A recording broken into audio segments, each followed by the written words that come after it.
오늘의 사연 지금부터 시작할게요. 안녕하세요. 저는 올해 35살이고 결혼 10년 차에 초등학교 다니는 아들이 있는 여자입니다. 아무것도 모르던 대학교 1학년 때 같은 과 선배가 저한테 엄청나게 고해를 했었는데요. 정말 귀찮을 정도로 따라다니던 그 선배를 받아주고 본격적으로 연애를 한 지 5년쯤 되었을 때 대학을 졸업하고 그 남자와 결혼을 하게 됐죠. 당시 제 남편은 저를 항상 따뜻하게 대해주면서 많이 아껴줬고 고등학교 때까지 공부밖에 몰랐던 저로서는 당시 남자라고는 남편밖에 눈에 들어오지 않았기 때문에 눈에 뭐가 씌이기라도 한 건지 너무나 잘생기고 멋져 보여서 집안의 반대를 무릅쓰고 결혼을 했습니다. 어릴수록 더 용감하다는 게 어떤 말인지 알겠더군요. 여기 집은 재벌가지는 아니라도 할아버지 때부터 제법 큰 규모의 가전제품 관련 공장을 운영하였고 아버지가 그 일을 물려받으셔서 저는 부족함 없이 자랐습니다. 졸업 후 저는 아버지 회사에 입사한 지 7년 만에 사내 이사가 되었고 대기업 입원 못지않은 연봉을 받으며 살고 있었죠. 하지만 남편은 시골에서 태어나 흙수저 집안으로 장가올 때도 서울에 집을 마련하는 건 감히 엄두도 내지 못했고 문만 들어와 살았습니다. 아파트의 살림살이까지 싹 다 저희 집에서 해줬어요. 그래도 자존심은 있었던지 우리 회사에 들어가서 일하라니까 그건 또 죽어도 싫다면서 마지막 남은 자기 자존심이라도 지켜달라고 하더라고요. 충분히 이해할 수 있었습니다.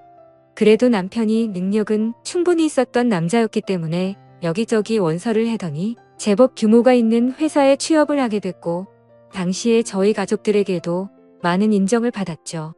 남편에 대한 믿음이 많이 없어서 그랬던 건지는 모르겠지만 이 정도만 무언가를 이루어도 크게 인정을 해주더라고요. 하지만 문제는 회사에 들어가는 게 전부가 아니었죠. 다른 입사 동기나 심지어 후배들도 다 진급하는데 신랑은 융통성이 없어서인지 매번 진급 시험에 떨어져 항상 어깨가 축 처져 있고 스트레스를 너무 많이 받아 원형 탈모의 대상포진까지 걸려서 결국 병원에 입원하는 사태까지 가게 되었습니다. 본인만의 신념이 있다고 하는데 옆에서 지켜보는 저로서는 참으로 안타깝더군요. 그래도 나름 알아서 잘하겠거니 싶었지만 옆에서 계속 그 모습을 지켜보던 저도 너무 힘들어서 남편을 설득하기 시작했어요. 이제 할 만큼 해봤으니까 우리 아빠 도움 좀 받으면서 편하게 살아라고 왜 그렇게까지 사서 고생을 하냐고. 자기도 이제 우리 집 사람인데 왜 그렇게까지 남처럼 계속 고생만 하려고 하냐고 말입니다.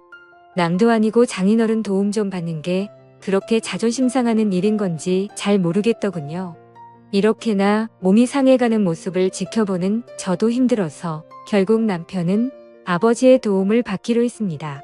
도움을 주려는 입장에서 이렇게까지나 매달려야 하는 게 오히려 이상한 그림 같긴 했지만 그만큼 남편이 고집이 있던 편이라서 어쩔 수 없었어요. 아버지는 그동안 밖에 나가서 고생했다며 위로도 해주시고 하나밖에 없는 사회 제면 세워준다면서 저희 회사 납품 관련 하청업체를 하나 차려주셨죠. 작은 회사지만 대표 소리도 듣고 외제차 타고 골프도 치러 다니고 전에 다니던 회사 동료들을 만나 자랑도 하고 밝아진 남편 모습을 보니까 저도 기분이 좋았습니다. 아무리 그래도 사위한테 이 정도까지 해주는 집이 있을까요? 저희 남편이 정말 전생에 나라라도 부한 거 아닌가 싶었죠. 결혼 5년 차부터는 부부관계가 조금은 소원해졌지만 그래도 여전히 저를 끔찍히 아껴주고 사랑해주는 마음은 병함이 없었고 늘 가족을 먼저 생각하는 가정적인 남편이었습니다. 그런데 남편이 사업을 시작한 지 6개월 정도 지나니까 조금씩 이상한 모습을 보이더라고요.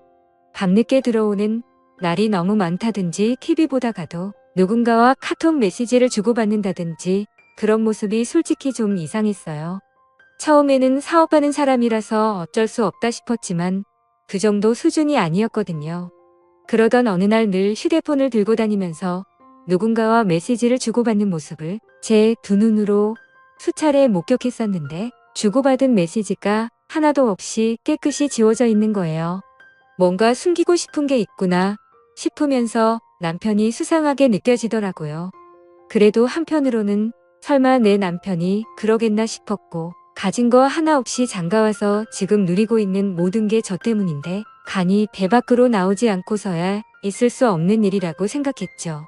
이런 저의 생각과는 다르게 그날 저는 남편의 수상한 행동 때문에 도저히 잠이 오지 않았습니다. 그래도 제가 모르는 다른 일이 있겠지 싶어서 더 이상 궁금해하지도 않았고 의심도 하지 않기로 했습니다.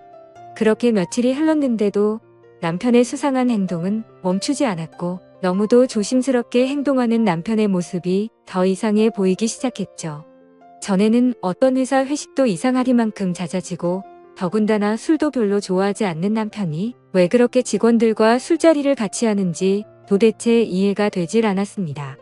저도 회사 생활을 많이 했던 사람으로서 이상해 보이는 부분이 점점 더 눈에 들어오고 분명히 무언가 저에게 숨기고 있다는 확신이 들기 시작한 거예요. 그래서 하루는 퇴근하는 시간을 조금 앞당겨 연락을 하지 않고 남편 회사로 한번 찾아가 봤습니다. 회사에 도착해서 사무실 들어서는 순간 남편이 새로운 비서와 대표실 안에서 오긋하고 다정하게 이야기를 나누는 모습을 목격했습니다. 전에도 한번 남편한테 이야기를 들은 적이 있는데 자기 기사를 뽑으려고 고민 중인데 문에 들어오는 친구가 있다면서 저에게 이야기한 적이 있었거든요. 저녁 식사하다가 가볍게 나온 얘기라 대충 들었는데 지금 와서 생각해보니까 그 사람이 저 여자겠다 싶은 거예요. 대학 졸업하고 취업한 지 이제 6개월 정도 된 풋풋한 20대 초반 여자였는데 얼굴 보고 뽑았는지 엄청 미인인데다가 몸매는 어찌나 좋은지 여자인 제가 봐도 부러울 정도였습니다.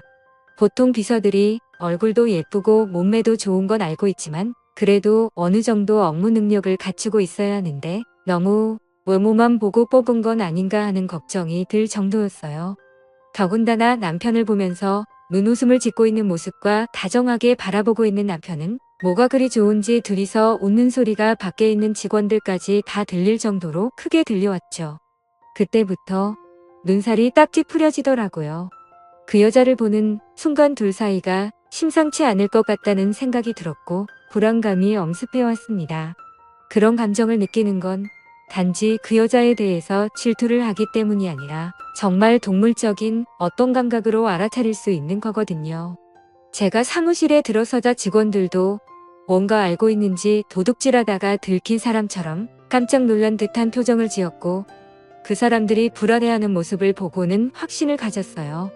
곧이어 밖으로 나온 남편은 저에게 회사까지 어쩐 일이냐면서 저를 반겨줬고 남편은 아무런 일도 없었다는 듯이 생각보다 자연스럽게 행동하더군요. 새로운 비서는 저를 보더니 되지은 사람처럼 깜짝 놀란 듯 보였고 저는 그런 비서의 눈을 가만히 쳐다봤죠. 그녀는 제 눈을 똑바로 보지 못했습니다. 평소에 저에 대해서 많은 이야기를 들었고 본인이 지금 무언가 잘못하고 있다는 듯이 주눅 들어있는 특유의 표정이 눈에 바로 보이더라고요. 저는 그 여자의 눈을 바라보자마자 확신이 들었어요. 이 여자가 저희 남편을 좋아하고 있다는 사실을요. 집으로 돌아오는 차 안에서 남편에게 그 비서 엄청 예쁘다는 말을 했는데 남편은 시치미를 뚝 떼면서 이제가 대학교 졸업한 사회초년생인데 그런 애한테 노골적으로 표현을 쓰는 건 너무 과하다고 하더군요. 자기도 회사 생활하면서 선배들한테 많이 치여서 괜히 더 착하게 대하려고 노력하고 있다는 제 남편의 말을 들으니까 제가 뭔가 오해하고 있는 건 아닌가 하는 생각도 들었고 괜히 미안한 마음도 생겼습니다. 하지만 제 남편이 그런 말을 하는 것 자체가 상당히 이상했어요. 왜냐하면 회사 다닐 때 유도리가 없어서 진급시험에도 매번 떨어졌던 사람이 얼마나 지났다고 있는 말 없는 말 지어내서 제 기분을 좋게 하겠다고 저러는 건지 속으로 우리 남편 많이 컸다 싶었죠. 그날 저녁 남편과 그 비서가 만나고 있음을 확신하게 되었고 초저녁부터 너무 화가 치밀어 올라서 남편을 살살 건드려 보고 싶더라고요. 그래서 오랜만에 누워있는 남편을 조금씩 도발하면서 우리 행복한 시간 좀 가져보는 건 어떠냐는 말을 했습니다. 그러자 남편은 당황하는 모습을 보이더니 오늘은 너무 피곤하다는 말을 하면서 저를 거부했고 그 비서한테 밀렸다는 생각을 하니까 너무 화가 나서 한숨도 못 잤어요. 남편 회사의 박도진 과장이라고 저희 본사 쪽 직원인데 남편이 회사 일을 전혀 모르니까 아버지가 회사 안정될 때까지 도와주라고 파견 보낸 친구가 한 명 있는데 잠깐 재밌대서도 일했던 친구라 점심시간에 불러내 그동안의 남편과 비서의 이야기를 좀 해달라고 했습니다. 그렇게 뒤에서 비굴하게 정보를 캐고 싶진 않았지만 당장에 저도 궁금한 게 많고 화나는 게 있으니까 그냥 넘어가기는 좀 그래서 이런 방법을 쓴 거예요. 박도진 과장이 하는 말을 들어보니까 우리 있을 때는 남편을 여비서를 부르는 소리를 들은 적 있고 자주 대표실에 들어가서 둘이 한참 이야기를 하고 나온다는 정도만 알고 있다고 하더군요. 또 회식 때 보면 비서가 남편에게 여우짓을 많이 한다고 하더군요. 여우짓이라고 하면 옆에 앉아서 취한 척하면서 어깨를 때린다거나 웃으면서 몸을 만지는 그런 행동들이었죠. 회식은 얼마나 하냐고 물었더니 한 달에 한 번 정도만 하는데 이번 달에는 월말에 하기로 해서 아직 회식을 한 번도 하지 않았다고 하더군요. 결국 회식을 한다는 말은 거짓말이었습니다. 저는 박도진 과장에게 남편과 비서의 동태를 살피다가 이상한 점이 있으면 실시간으로 알려달라고 했어요. 당분간 퇴근 후에도 남편을 감시해달라고 했고 어떤 결과가 나오든 내가 책임을 지겠다고 하니까 알겠다고 하더라고요.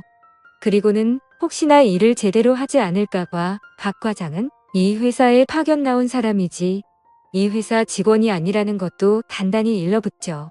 그날 이후 박 과장은 남편이 집에 들어올 때까지 남편을 따라다녔습니다.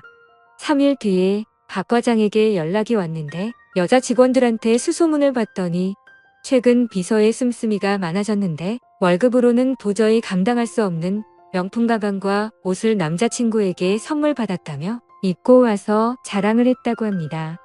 그리고 오늘 점심시간을 이용해 남편과 김 비서가 모텔에 들어가는 걸 봤다면서 사진을 찍어 보내왔죠.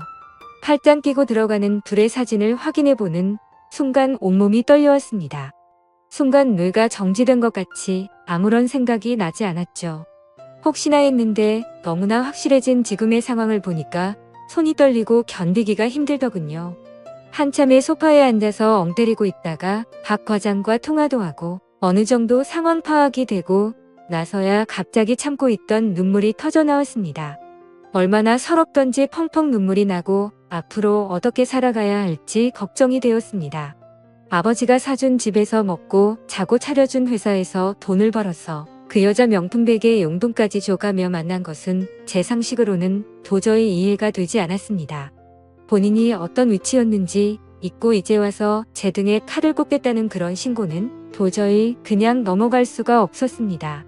저는 낮에 젊은 여자와 놀아나고 퇴근을 하고 집으로 와서는 아무 일도 없었다는 듯 평소처럼 행동을 했습니다. 며칠 정도는 더 두고 보고 싶었지만 도저히 참을 수가 없었고 남편이 들어오자마자 박 과장이 보내온 사진을 들이밀었습니다. 남편은 빼도 박도 못하는 증거에 잘못했다면서 그 자리에서 바로 저에게 사과를 하면서 변명을 늘어놓기 시작했죠.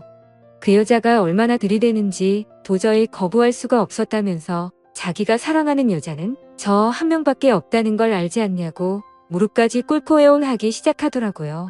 저는 아무런 대꾸도 하지 않고 남편을 집 밖으로 쫓아내버렸습니다. 여기가 우리들 집이 아니고 내 집이라는 걸 기억하고 당신이 대표 소리 들으면서 다니는 회사가 우리 회사가 아니라 내 회사라는 것을 똑똑히 기억해두라면서 다시는 얼굴 볼 생각하지 말고 이혼 서류에 도장 찍을 준비나 하라고 했어요. 남편은 계속해서 무릎 꿇고 사과를 했지만 끝까지 받아주지 않았고 어떻게 나를 배신할 수가 있냐면서 당신 같은 남자는 고생을 좀 해봐야 정신을 차릴 거라고 아주 매정하게 쫓아냈어요. 아버지에게 전화를 한 뒤 사정을 말하고는 이혼하겠다고 했는데 아버지가 하는 말이 너무 성급하게 결정하지 말고 며칠 더 생각한 뒤 결정하라면서 마음을 진정시켜줬습니다.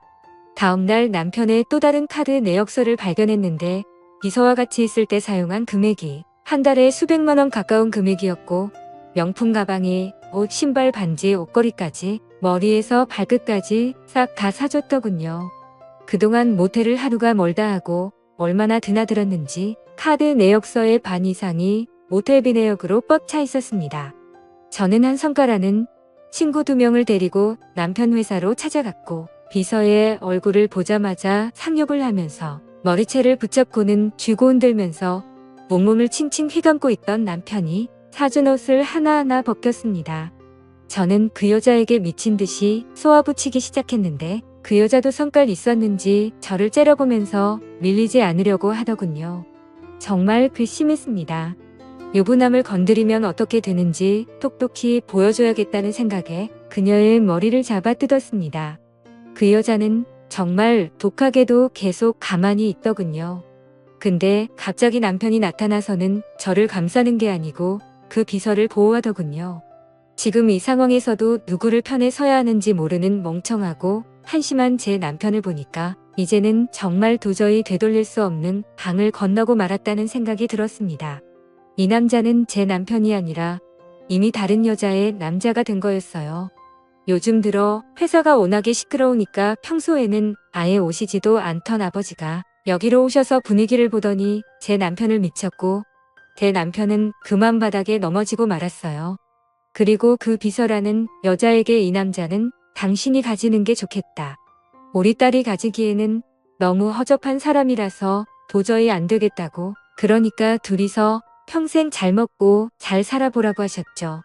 이제 이 남자는 돈도 없는 빈털터리가 될 텐데 그래도 계속 이 남자를 만날 거냐고 물었고 그 여자는 고개를 절레절레 저었습니다.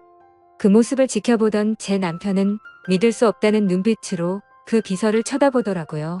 돈 때문에 자기를 만나고 있었다는 걸 몰랐나 봐요. 멍청하기 짝이 없죠. 현재는 가정 파탄을 이유로 소송을 진행하고 있으며 남편도 회사와 집에서 쫓겨났습니다. 남편은 현재 그 여자와 완전히 헤어지고 옆 동네 원룸에서 조용히 살고 있다는 말을 들었는데 앞으로 어떻게 될지 궁금하네요. 저는 그 멍청한 남자를 다시 받아줄 생각이 없습니다. 평생 저희 회사에서 말단 직원으로 개처럼 일하는 꼴이나 보면서 늙어가는 모습을 지켜보고 싶어요. 오늘 준비한 사연은 여기까지입니다. 이야기 재미있게 들으셨다면 구독과 좋아요 한 번씩 부탁드리고요. 오늘도 좋은 하루 되세요.